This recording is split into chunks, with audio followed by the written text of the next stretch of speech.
but still unboxing, a former national lightweight champion. Sharif Quaye is set to fight Emmanuel Amos of Tanzania for the World Boxing Organization Africa title at the Real Dede Golden Beach Hotel in Accra. Quaye is seeking to make it 2 consecutive wins since losing to Michael Ansah in their widely publicized bout early this year. The 26-year-old boxer wants to use his fight to relaunch his inconsistent career that has seen him win 20 fights with 3 defeats. Just Sports Nathaniel Arthur paid them a visit and came through with this conversation. As you can see, there's a lot of activity ongoing here, and this is a very sacred process when boxers are getting themselves ready to get into the ring, whether it's for training or it's for, for the real bout itself.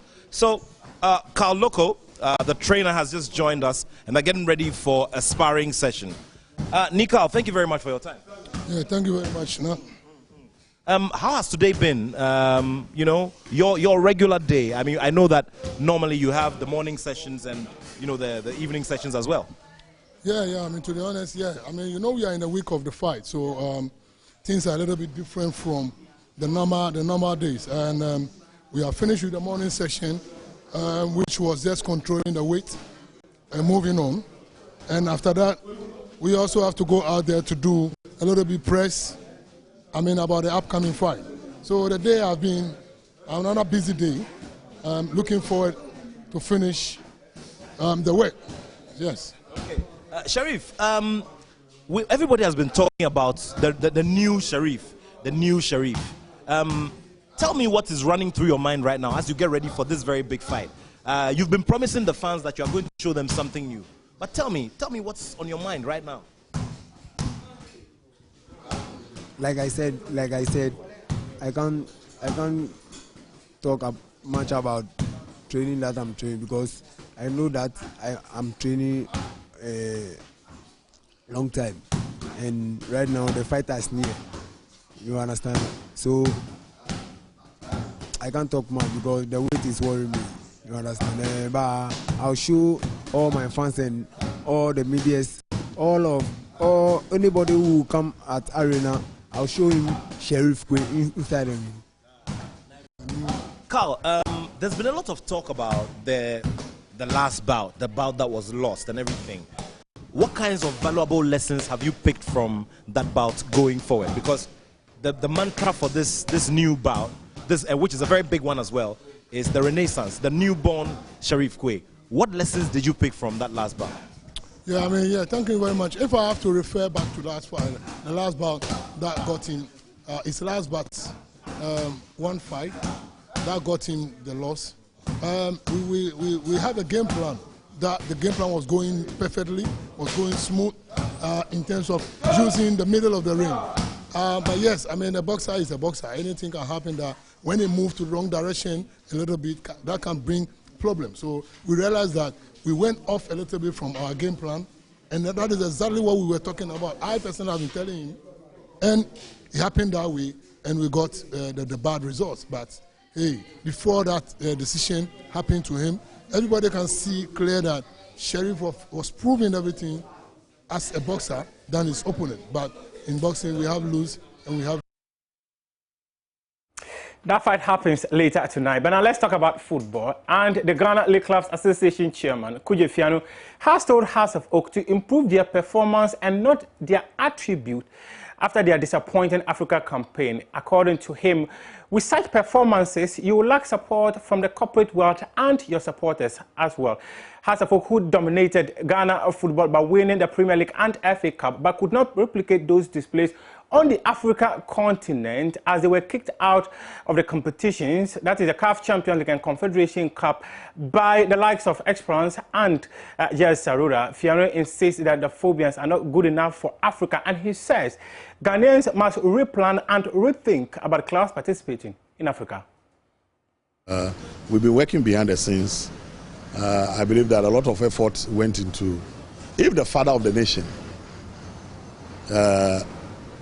puts money into a project, he's doing that on behalf of all of us. And I believe the House of Folk had some level of support from government. So this issue of lack of funds, that made them travel. They did a hop, step, and jump.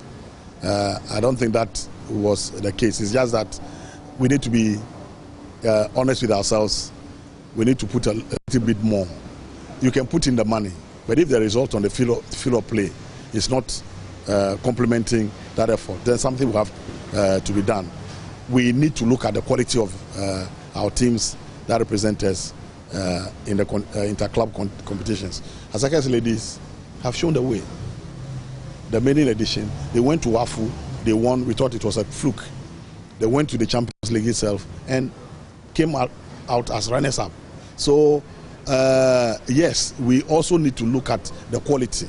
So yes, Galka will be doing our bit to ensure that our clubs are comfortable. The little that we can also do, we're trying to seek audience with the powers that be, so that a bit more attention will be paid to Ghana football. So are you saying if Hearts of Oak, the players were to up their game, go on to the continental stage and then do very well, they might get some form of support from anywhere else? Why not? Success have a lot of friends, but failure, you rather create enemies for yourself. And I'm saying that we need to do something about the quality.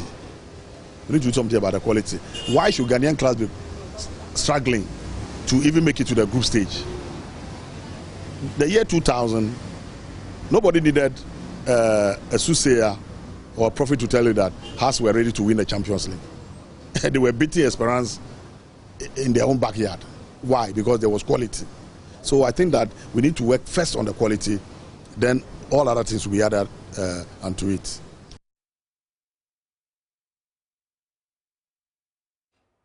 I did mention that Hearts of Oak were eliminated by Esperance. It was rather WAC of Morocco who eliminated them from the CAF Champions League. But now let's talk about the First Ladies Cup, and it's its first edition that will be happening later today at the Accra Sports Stadium, where Hazakers ladies are confident of defeating all-time foe Ampem Dakwa ladies once again and aiming to win their 5th trophy this year. Joy Sports' Haruna Mubarak has the rest of the story. It has been a memorable year for Hazakers ladies. It all began in the month of June and July, where they won the Women's Premier League title and the FA Cup. They went on to showcase their quality in West Africa by winning the WAFU Zombi tournament and giving a very good account of themselves in the maiden edition of the CAF Women's Champions League, where they finished second, losing the final to Mamelodi Sundowns of South Africa. Few days after the tournament, the ladies landed in Ghana and showed they are the team to beat by clinching the Women's Super Cup title. 5 trophies in the last 7 months. But Coach Yusuf Basigi is not complacent and wants to add the First Ladies Cup to their trophy cabinet by beating Ampem Dakwa ladies. Well, like I said, the winning mentality is our hallmark, and always setting the pace, always going in for the first time, and we are not looking back, and we are not complacent as well. So I know they are also coming very hard on us, but trust Hazakers ladies with the tough mentality that we have. We go all out and do the needful. Long-serving player and captain of the side, Janet Ejiri, concurs with the thoughts of her coach. Well, I'm expecting, I know the game is going to be a very tough game. We have beaten them like 3 times, so it's going to be a very difficult game. But trust Hazakers, Hazakers will always be Hazakers. We are going for the win. The First Ladies Cup is a newly introduced competition by Galka to honor the First Lady of the country.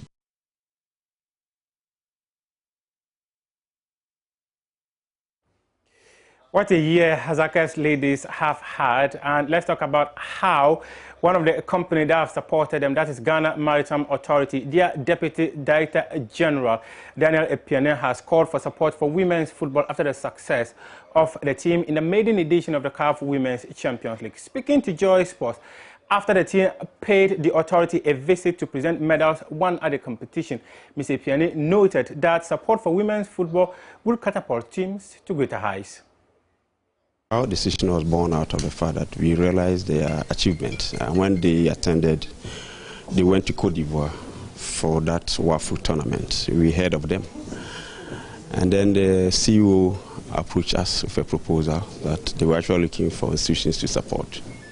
We thought women football in this country equally needs to be given their attention, and that as part of our corporate social responsibility, we tried to support them as we could. And so that's how come. I mean, the purpose, the intention is to help our women football to also rise up, and so that we begin to give the focus to them as it is that we are giving to the men's soccer in this country. Are you surprised with the way they performed in Africa and, of course, even coming to Ghana again and then winning a trophy? Of course, myself, I follow football, but that is that of men. I do not actually follow that of women's football. And so when I heard of what they've done in Cote d'Ivoire, I thought they've done well, but they did not know they could go to Africa as a whole to perform as they did. As I told you earlier, I had because I was interested. I had the opportunity of watching about 2 of their group stage matches and the final match, and I was so impressed. And I think if this is the first time such tournament is being organized, if they could go out there to perform, then as I said earlier, it's a call on the Ghana Football Association and to us as a country that it is time for us not to just shift or not to just focus our attention on men football, but to give the opportunity to the women. If they can go to Africa and do so much well for us, then we must also focus our attention. And they have influenced me that probably I'll begin to be watching women's football. So yes, I was quite surprised with their performance. I think they've done well, except that the final match, I still believe, based on their performance in the group stages, I thought they could have lifted the cup. But it's the first time, so being second, I think, is okay for us. Hazakas ladies continue to get eulogies from the Ghanaian community. If you joined the AM show earlier, you might have heard a report from one of the newspapers that said that the Black Stars will be pitching camp in Qatar for the African Cup of Nations to be staged in Cameroon. Well, reports we picked up yesterday indicated that the ministry is budgeting $5 million for the competition, and they say that it will include camping and participating in the African Cup of Nations. It's been a pleasure coming your way with AM Sports. I am Muftau Nabila Abdullahi.